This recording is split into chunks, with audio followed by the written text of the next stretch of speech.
Hello ఎనిమిది అందరూ ఎలా ఉన్నారు? టుడే మన టాపిక్ వచ్చేసి నేనైతే Solo Leveling season 2 episode 11 explain చేయబోతున్నాను.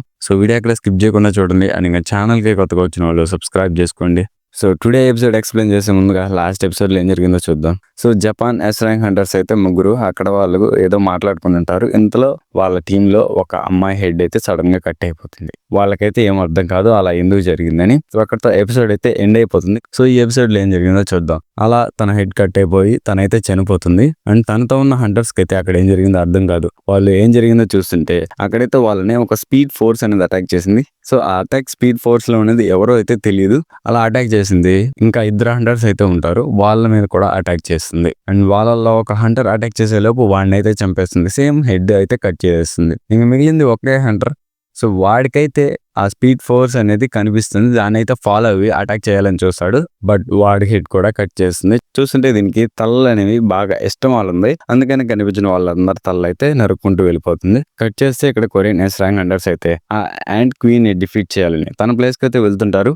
దారి మధ్యలో వాళ్ళనైతే వేరే యాంట్స్ అయితే అటాక్ చేస్తుంటాయి. ఎస్ ర్యాంక్ హంటర్స్ లో ఒకడైన డాంగ్ బుక్ మీదకైతే ఒక యాంట్ అటాక్ చేస్తుంది. అది అటాక్ చేయగానే తనకైతే ఆ యాంట్ గురించి తెలుస్తుంది. దాని స్ట్రెంత్ వచ్చేసి ఆల్మోస్ట్ ఒక ఎస్ ర్యాంక్ కి కంపేర్ చేయొచ్చు. అండ్ ఇంకా అవి అటాక్ చేయడానికి చాలా కష్టంగా ఉన్నాయని. బట్ ఈ యాంట్లు అనేవి జస్ట్ మాన్స్టర్సే. వీటికి అనేది బ్రెయిన్ ఉండదు మన హ్యూమన్స్ కున్నట్టు అనుకొని. అండ్ ఇంకా హ్యూమన్స్ కున్న బ్రెయిన్ తో కొన్ని టాక్టిక్స్ యూజ్ చేసి వీటిని అయితే డిఫీట్ చేసేయచ్చు అనుకుంటాడు. ఇంతలో చాహెన్ అయితే బ్యాక్ సైడ్ నుంచి అటాక్ చేసి ఆ యాంట్ ని చంపేస్తుంది. యాంట్ డిఫీట్ అవగానే తను చెప్తుంది యాంట్స్ అనేవి చాలా కష్టంగా ఉన్నాయి అటాక్ చేయడానికని. దానికి డాంగ్ బుక్ కూడా అవును ఇవి కష్టంగానే ఉన్నాయి. బట్ మనం చాలా లక్కీ, ఎందుకంటే ఇవి చాలా తక్కువ అయితే ఎక్కడ ఉన్నాయని. ఇంతలో వాళ్ళ టీంలో ఉన్న హీలర్ అయితే అవి ఎన్నున్నా మీరైతే ఏం టెన్షన్ పడొద్దు, ఎందుకంటే మీ సైడ్ నేను ఒక హీలర్ ఉన్నాను కాబట్టి మీకు అనేది చాలా సపోర్ట్ చేస్తానని చెప్తాడు.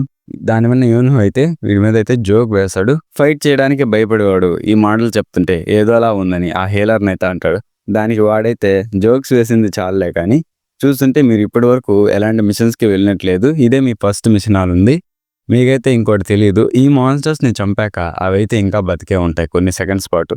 మీరైతే వాటి హెడ్ని మళ్ళీ అటాక్ చేసి వాటిని అయితే చంపేయాలని చెప్తాడు. దానికి సరే అని వాళ్ళైతే అక్కడ డిఫీట్ చేసిన యాంట్స్ని అన్నిటిని చంపేసి చాయ్ జాంగ్ అయితే యోన్హో అడుగుతాడు మనం వెళ్ళేది కరెక్ట్ డైరెక్షన్ అని. దానికి చాయ్ జాంగ్ కరెక్ట్ డైరెక్షనే అనుకుంటా అని అయితే చెప్తాడు. దాని వెనక యోన్హోకి నేనైతే ఇంతవరకు మనం కరెక్ట్ డైరెక్షన్ లో వెళ్తున్నాము, బట్ నీకైతే అది క్లారిటీ కూడా లేదని తనకైతే ఎలానో ఉంటుంది. ఇంతలో చాహెన్ అయితే చాయ్ జాంగ్ చెప్పేది కరెక్టే, ఎందుకంటే ఈ ప్లేస్ నుంచి నాకు స్ట్రాంగ్ స్మెల్ అనేది వస్తుంది మ్యాజికల్ పవర్ది. డెఫినెట్ గా యాంట్ క్వీన్ అండ్ ఇంకా ఇవన్నీ ఇక్కడే ఉంటాయని చెప్తుంది. ఇంతలో చాయ్ జాంగ్ అయితే యోన్హోతో చెప్తాడు నీకైతే ఒక పవర్ ఉంది కదా, నువ్వు ఇక్కడ నుంచి దూరంగా ఉన్న వాటిని చూడగలుగుతావు, నీ పవర్ నాకు తెలిసిన వరకు ఈ రేంజ్ సరిపోతుంది, నువ్వైతే వాటిని చూడగలుగుతావు అని చెప్తాడు. దానికి యోన్హో అయితే చూస్తాడు వాళ్ళు వెళ్ళే డైరెక్షన్ లోనే ఆ యాంట్ ఇంకా దాని యొక్క గార్డ్స్ అందరూ అయితే అక్కడే ఉంటారని. వాళ్ళైతే ఇంకా డైరెక్షన్ దొరికింది కాబట్టి ఇంకా వాళ్ళందరూ స్పిరిట్ అనేది బాగా తెచ్చుకొని యాంట్ క్వీన్ దగ్గరికి అయితే వెళ్తుంటారు. కట్ చేస్తే ఇక్కడ ఇందాక ముగ్గురు ఎస్ ర్యాంక్ హంటర్స్ చనిపోయారు కదా, వాళ్ళ టీంలో ఉన్న ఇంకో ఇద్దరు ఎస్ ర్యాంక్ హంటర్స్ అయితే అక్కడికి వస్తారు. ఎందుకంటే వాళ్ళు చనిపోయాక వాళ్ళ కనెక్షన్ అయితే పోతుంది వీళ్ళతో. వాళ్ళు ఇక్కడికి వచ్చి ఏం జరిగిందని చూస్తుంటారు. ఇక్కడున్న యాంట్స్ అన్ని డిఫీట్ అయ్యాయి, బట్ వీళ్ళైతే ఎక్కడికి వెళ్ళారని ఆలోచిస్తున్నప్పుడు వాళ్ళకైతే ఆ చనిపోయిన ఎస్ ర్యాంక్ హంటర్స్ లో ఒకడైతే గ్లాసెస్ వేసుకొని ఉంటాడు. ఆ గ్లాసెస్ కనిపించగానే వాడికైతే అర్థమవుతుంది వాళ్ళు కూడా చనిపోయారని. ఇంతలో తనతో వచ్చిన ఇంకొకడైతే అక్కడ వార్న్ చేసుకుంటుంటాడు, ఎందుకంటే తనైతే ఒక స్ట్రాంగ్ మ్యాజికల్ పవర్ని ఫీల్ అవుతాడు. ఇంతవరకు నేను ఇలాంటి మ్యాజికల్ పవర్ని ఫీల్ అవ్వలేదు అనుకుంటూ వాడైతే నేల మీద అలా పడిపోయి ఉంటాడు. అండ్ తన ఫుల్ పవర్ని యూజ్ చేసి అక్కడంతా ఐస్ వచ్చేలా అయితే చేస్తాడు. తనైతే వాటిని అటాక్ చేయొచ్చని, తను ఏ ప్రెజెన్స్ని అయితే ఫీల్ అయ్యాడో దాన్ని అటాక్ చేయొచ్చని. బట్ ఆ స్పీడ్ ఫోర్స్ అనేది వాడి ఐస్ని బ్రేక్ చేసి వాడిని కూడా అటాక్ చేస్తుంది. ఆ స్పీడ్ ఫోర్స్లో ఉన్నది ఎవరు కాదు, యాంట్. మీకైతే వాడి పేరు అందరికి తెలిసి ఉంటుంది, మీరు దీనికోసమే వెయిట్ చేస్తుంటారు. పేరు అయితే చెప్పేస్తాను, మనకి ఎపిసోడ్లో అయితే రివీల్ చేయరు. తన పేరు వచ్చేసి బెరు యాంట్ కింగ్. తనైతే అక్కడ ఉన్న ఇద్దరు ఎస్ ర్యాంక్ హంటర్స్ని కూడా చంపేస్తాడు.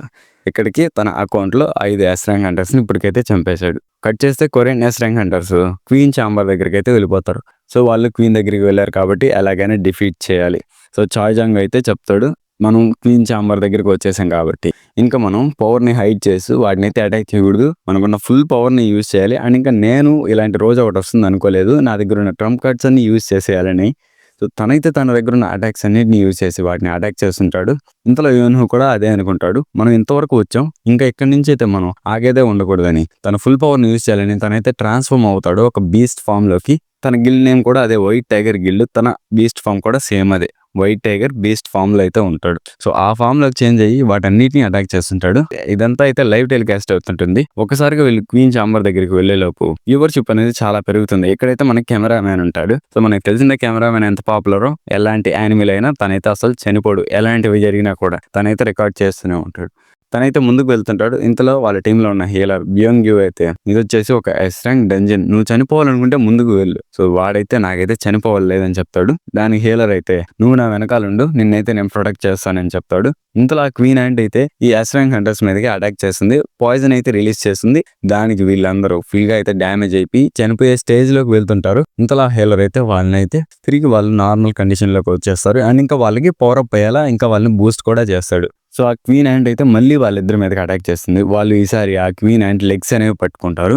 పట్టుకోగానే చాహెన్కి అయితే పిలుస్తారు ఇంకా తనని డిఫీట్ చేసేయమని. సో ఆ హీలర్ కూడా చాహెన్కి అయితే ఇక్కడ పవర్ అప్ ఇస్తాడు. సో తన దగ్గర ఉన్న మ్యాజికల్ పవర్తో ఒక స్కిల్ యూజ్ చేసి తనకైతే ఒక పవర్ అప్ ఇస్తాడు. దాంతో చాహెన్ అయితే చాలా ఫాస్ట్గా వచ్చి ఆ క్వీన్ యొక్క మెయిన్ వైటల్ పాయింట్స్ మీద అటాక్ చేసి తన దగ్గర ఉన్న పవర్ అంతా తీసుకొని ఒక ఫుల్ పవర్ అటాక్ అయితే యూజ్ చేస్తుంది. ఆ క్వీన్ హెడ్ని అయితే కట్ చేస్తుంది. దీన్ని లైవ్ లో చూస్తున్న వాళ్ళందరూ చాలా హ్యాపీగా ఫీల్ అవుతారు. ఎందుకంటే వాళ్ళకున్న బిగ్గెస్ట్ ఫియర్ అదే, ఆ ఐలాండ్ లో నుంచి ఎప్పుడైనా ఆ యాంట్స్ వచ్చి వీళ్ళందరినీ చంపేస్తాయని. ఒకసారిగా ఆ డంజన్ క్లియర్ అయ్యేలోపు వాళ్ళందరూ హ్యాపీగా ఫీల్ అవుతారు. చైర్మన్ గో అండ్ ఇంకా బయట ఉన్న అసాల్ట్ టీమ్ వీళ్ళందరూ చాలా హ్యాపీగా అయితే ఫీల్ అవుతారు. అలా క్వీన్ యాంట్ చనిపోవడంతో వాళ్ళందరూ అయితే ఇది ఫైనల్ గా ఈ డంజన్ అయితే క్లియర్ అయిపోయింది అనుకుంటారు. ఇంతలో అక్కడ ఉన్న యాంట్స్ అన్ని ఏవైతే బయట ఉన్నాయో అవన్నీ తిరిగి అక్కడికైతే వచ్చేస్తుంటాయి. సో లోపల ఉన్న వాళ్ళకైతే ఏం అర్థం కాదు ఈ యాంట్స్ అన్ని తిరిగి ఎందుకు వస్తున్నాయని. ఇప్పుడు అండ్ ఇంకా గోటో ర్యూజీ కూడా బయటే ఉంటాడు. తను కూడా ఆలోచిస్తుంటాడు ఈ యాంట్స్ అనేవి తిరిగి సడన్ గా ఎందుకు వస్తున్నాయి, అసలు ఏం జరుగుతుంది, నాకైతే ఇన్ఫర్మేషన్ సెండ్ చేయండి అని ఆ సెక్యూరిటీ టీమ్ కి అయితే చెప్తాడు. అండ్ తిరిగి అక్కడికి వచ్చిన యాంట్స్ అని చాయ్జాంగ్ బ్యారియర్ ని ఈజీగా బ్రేక్ చేసి లోపలికైతే వచ్చేస్తాయి. సో ఆ లోపల ఉన్న హంటర్స్ కూడా ఆశ్చర్యపడతారు. అండ్ చాహెన్ అయితే అసలు ఇక్కడ ఏం జరుగుతుంది, చాయ్జాంగ్ బ్యారియర్ ని ఆ నార్మల్ యాంట్స్ ఎలా బ్రేక్ చేయగలిగాయి అని అనుకుంటుంటుంది. ఇంతలో యోన్హు అయితే ఒక ప్రెసెన్స్ ని, స్ట్రాంగ్ ప్రెసెన్స్ ని ఫీల్ అవుతాడు. అండ్ ఇంకా ఈ డంజన్ క్లియర్ అయిన కాడి నుంచి అసలు సైలెన్స్, చాలా సైలెంట్ గా అయితే ఉంటుంది, ఎలాంటి శబ్దం అనేది కూడా ఉండదు. సో ఇది కామన్, ఎంత సైలెంట్ గా ఉందంటే డెఫినెట్ గా అక్కడ ఏదో జరగబోతుంది, ఒక పెద్ద థ్రెట్ రాబోతుందని అనుకుంటున్నారు. ఇంతలో అయితే యాంట్ కింగ్ బెరు అయితే అక్కడికి వస్తాడు చిన్నగా నడుచుకుంటూ. యాంట్ కింగ్ ని చూడగానే వీళ్ళందరూ అసలు ఏం చేయలేకపోతారు, అలానే ఆగిపోయి ఉంటారు, అసలు కదలను కూడా కదలలేరు. సో చాహెన్ అయితే అలాగే గ్రౌండ్ మీద పడిపోతుంది. అంత మ్యాజికల్ ఎనర్జీని ఫీల్ అవడంతో తనకి నార్మల్గా నో సెన్సిటివిటీ అనేది ఎక్కువ ఉంటుంది. అలా మ్యాజికల్ పవర్ని సెన్స్ చేయగలుగుతుంది. అంత ట్రెమెండస్ మ్యాజిక్ పవర్ అనేది సెన్స్ అవడంతో తను ఏం చేయలేక అలా పడిపోతుంది. సో డాంగ్ బుక్ కూడా ఆ యాండ్ని అటాక్ చేద్దాం అనుకుంటాడు. బట్ తను అటాక్ చేద్దాం అనుకునే లోపే తనైతే హాఫ్గా కట్ అయిపోయినట్టు తను అనుకుంటాడు. సో తనైతే అక్కడ అలా ఫీల్ అవుతాడు, అటాక్ చేస్తుంటే అలా జరుగుండేదని. తను కూడా ఏం చేయలేకపోతాడు, ఎవరూ కదలలేకుండా ఉంటారు. ఇంతలో ఆ యాంట్ కింగ్ అయితే సో బేరో అయితే వాళ్ళ చనిపోయిన క్వీన్ యాండ్ని అయితే చూస్తాడు. తన దగ్గరికి వెళ్ళి అలానే చూస్తుంటాడు. సో అక్కడ తనైతే తింటాడు అనుకుంటున్నాను. సో నాకు డెఫినెట్గా అయితే తెలీదు. లాస్ట్ ఎపిసోడ్లో అయితే చూపించారు వాళ్ళకి న్యూట్రియంట్స్ ఫుడ్ అనేది లేనప్పుడు వాళ్ళు వాళ్ళు యాండ్స్ ఉంటాయి కదా, వాళ్ళే చంపుకొని తింటారు. మేబీ తను తినగానే తనకైతే పవర్ వచ్చి ఉంటుందేమో. తనకి ఇది ఒక స్కిల్ ఉంది, తనైతే స్కిల్ డెవలప్ చేయగలుగుతాడు. ఎవరైనా స్కిల్ ఉన్న వాళ్ళని చంపేస్తే ఆ స్కిల్ తనకు వచ్చేస్తుంది. మేబీ అలా ఏదో చేస్తుంటాడు. సో అలా చనిపోయిన క్వీన్ ని చూడగానే తనకైతే రేజ్ అనేది చాలా ఇంక్రీజ్ అయిపోతుంది. అండ్ ఇంకా తనకున్న బ్లడ్ లస్ట్ అనేది ఎంత ఎక్కువ అవుతుందంటే అక్కడ ఉన్న వాళ్ళందరినీ చంపేయాలనుకుంటాడు. సో ఫస్ట్ డాంగ్ బుక్ తో అయితే మొదలు పెడతాడు. డాంగ్ బుక్ తన మీద అటాక్ చేస్తాడు. బట్ ఆ అటాక్ ని సింపుల్ గా ఎదుర్కొని వాడి చేయి అయితే తీయేస్తాడు. అండ్ ఇంకో చేయి కూడా కట్ చేస్తాడు. అలా 2 చేతులు పోగానే తనైతే ఏం చేయలేడు. ఇంతలో యోన్హు అయితే అటాక్ చేస్తాడు. తనకు కూడా సేమ్ ట్రీట్మెంట్. లాంగ్ రేంజ్ నుంచి చాయ్జాంగ్ అయితే ఫైర్ అటాక్ ని యూజ్ చేస్తుంటాడు. బట్ బెరు చాలా ఫాస్ట్. సో ఈజీగా తనను కూడా డిఫీట్ చేస్తాడు. ఇంక మిగిలింది ఒక్కడే వాళ్ళ టీంలో ఇంకో ఎస్ ర్యాంక్ హంటర్, వాడిని కూడా డిఫీట్ చేస్తాడు. ఇంకందరూ కాంబాట్ వాళ్ళందరూ డౌన్ అయిపోయాక ఇంక మిగిలింది ఒక్కడే, అదే హీలర్. తను వచ్చేసి డాంగ్ 2 హ్యాండ్స్ని హీల్ చేసి తనకైతే పవర్ ఇస్తాడు. సో తను అక్కడ ఒక స్కిల్ అయితే యూజ్ చేస్తాడు, అదే క్యామోఫ్లాగ్. ఇది వచ్చేసి అక్కడ హీల్ చేసే వాళ్ళు కనిపించకుండా అయిపోతారు. బట్ అయితే కదలలేరు, అలా కనిపించకుండా ఒక ప్లేస్లో అయిపోతారు. సో అక్కడ నుంచి కదలలేరు. ఇక్కడ ఎవరినైతే హీల్ చేస్తున్నారో వాళ్ళకి చాలా పవర్ అయితే వస్తుంది. అలా తను బెరుని అటాక్ చేస్తూ ఉంటాడు. సో అలా పవర్ అప్ వచ్చినా కూడా డాంగుక్ అయితే తను ఏం చేయలేడు. బెరు తన కాలు పట్టుకొని అటు ఇటు విసిరేస్తూ ఉంటాడు. సో అలా వాడిని డిఫీట్ చేసి తనైతే ఆ హేలర్ని కనిపెట్టేస్తాడు. సో అది తను కూడా నోటీస్ చేస్తాడు. బట్ తను మూవ్ అయ్యే టైంలోనే బెరు ఆల్రెడీ వెనకాల నుంచి వచ్చి తనని చంపేస్తాడు. సో తను చంపేగానే యోన్హూతో అంటాడు హేలర్, యోన్హూ దయచేసి ఇక్కడి నుంచి వెళ్ళిపో అని చెప్తాడు. సో ఆ టైంలోనే వాడి తల అయితే తినేస్తాడు. బెరు మొత్తం తల కొరికి తినేస్తాడు. సో అలా తనైతే చంపేస్తాడు. అండ్ ఇంతలో యోన్హూ అటాక్ చేయాలని వస్తాడు. బట్ వాడిని ఆ హీలర్ బాడీతోనే తిరిగి అటాక్ చేసి అలా దూరంగా పడిపోతాడు. సో వెళ్ళి యోన్హూ గొంతు పట్టుకొని అయితే అడుగుతాడు, మీరు మా క్వీన్ని చంపేశారు, మీలలో ఒక సోల్జర్ చనిపోతే చాలదు, మీ అందరిని అయితే చంపేయాలి అండ్ ఇంకా బయట ఉన్న వాళ్ళని కూడా చంపేస్తానని చెప్పి అండ్ ఇంకా మీరైతే చాలా వీక్గా ఉన్నారు, మీ కింగ్ ఎక్కడా అని అయితే యోన్హూతో అడతాడు. సో దూరంగా అయితే కెమెరామ్యాన్ ఉంటాడు. మనకు తెలిసిందే కెమెరామ్యాన్ అనేవాడు చావడు, దేంట్లైనా బ్రతికే ఉంటాడు. కెమెరామ్యాన్ కింగా ఎవరు అనుకుంటుంటాడు. ఇంతలో బెరు అయితే బయట నుంచి ఒక స్ట్రాంగ్ ప్రెజెన్స్ని ఫీల్ అవుతాడు. సో డెఫినెట్గా కింగ్ తనే అనుకొని యోన్హూని అయితే వదిలేసి అక్కడి నుంచి వెళ్ళిపోతాడు. సో ఇక్కడ యోన్హూని అయితే వదిలేస్తాడు కదా, తనైతే బయటికి వెళ్ళి వాళ్ళకి హెల్ప్ చేయాలనుకుంటాడు ఎలాగైనా అక్కడి నుంచి బయటికి వెళ్ళి. బట్ తన టీం అయితే అసలు కదిలే పొజిషన్లో కూడా ఉండదు. అండ్ ఇంకా తనకు అర్థమవుతుంది కింగ్ అనుకుంటుంది ఎవరినో కాదు గోటో రీజియన్ అని. సో కట్ చేస్తే బయట గోటో రూజీ అయితే చాలా ఫాస్ట్గా వస్తుంటాడు. ఇక్కడికి వస్తున్నప్పుడు తనైతే ఒక లొకేషన్ దగ్గర ఆగుతాడు. అది ఎక్కడంటే ఇంతకుముందు తన టీంలో 2 S-Rank హంటర్స్ చనిపోయారు కదా ఐస్ అటాక్ని యూజ్ చేసి. సో తనైతే అక్కడ ఆగి వాళ్ళందరిని చూస్తాడు. సో వాళ్ళందరూ చనిపోవడం చూసి వాళ్ళకి అర్థమవుతుంది అక్కడ డెఫినెట్లీ చాలా స్ట్రాంగ్ అపోనెంట్ ఉన్నాడని. ఇంతలో ఏదో ఒకటి చాలా ఫాస్ట్గా వచ్చి గోటో రూజీని అయితే అటాక్ చేస్తుంది. దాన్ని తన వెపన్తో అయితే అడ్డుకుంటాడు కానీ బట్ ఆ అటాక్ అనేది డిఫ్లెక్ట్ అయ్యి తన టీమ్మేట్ ఎవడైతే S-Rank హంటర్ ఉన్నాడో వాడు చనిపోతాడు. ఇక్కడ కూడా సేమ్ హెడ్డే కట్ అవుతుంది. సో ఎవరికైనా సరే ముందు హెడ్ కట్ అవ్వాలి, అది వాటి రూలు. అలా ఒక S-Rank హంటర్ని చంపేస్తాడు.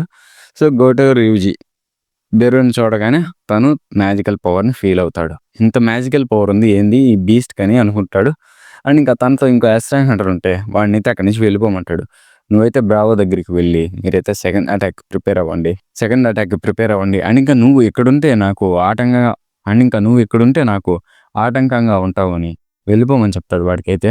సో తను కూడా వెళ్ళిపోతాడు. ఇంకా గోటో రూజీ వర్సెస్ బెరు ఫైట్ అయితే స్టార్ట్ అవుతుంది.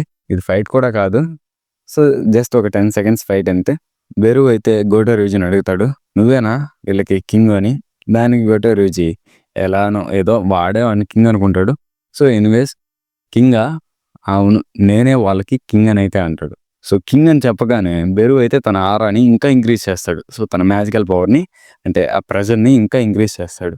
దాన్ని ఫీల్ అవగానే గోటో రూజీకి అయితే ఒక్కటే గుర్తొస్తుంది, ఇంత మ్యాజికల్ పవర్ ఉంది ఏంటిది, నేను ఇలాంటి పవర్ని ఒక్కసారి ఫీల్ అయ్యాను ఎక్కడా అని ఆలోచిస్తుంటే తన మైండ్లో అయితే సడన్గా ఫ్లాష్ అవుతాడు, అదే జిన్వు. సో తన లాస్ట్ ఎపిసోడ్లో జిన్వు కూడా తన ఆరాని ఇంక్రీజ్ చేసి తన మీద అటాక్ చేయబోతుంటాడు. అప్పుడైతే తను దాన్ని ఫీల్ అవుతాడు.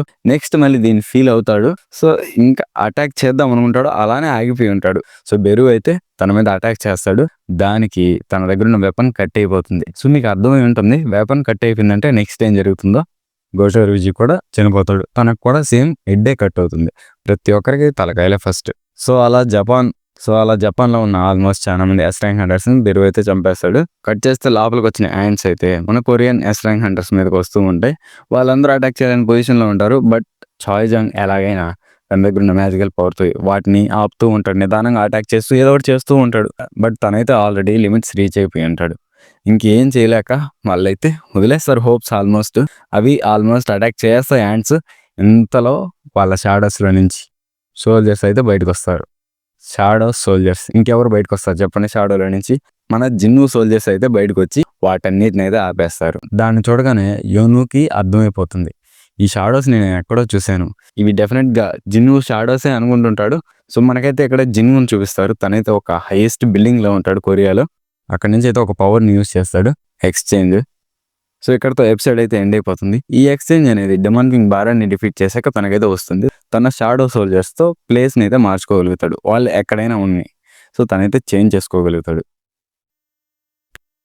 సో అలా ప్లేస్ చేంజ్, సో అలా తను డైలాగ్ చెప్పగానే మనకైతే ఎపిసోడ్ ఎండ్ అయిపోతుంది. సింపుల్గా ఒక క్లిఫ్ హ్యాంగర్తో అయితే ఎండ్ అయిపోతుంది. నెక్స్ట్ ఎపిసోడ్ దీనికన్నా చాలా బాగుంటుంది డెఫినెట్గా. ఎందుకంటే most anticipated fight, awaited fight ఇది మనకి సోలో లెవెలింగ్లోనే.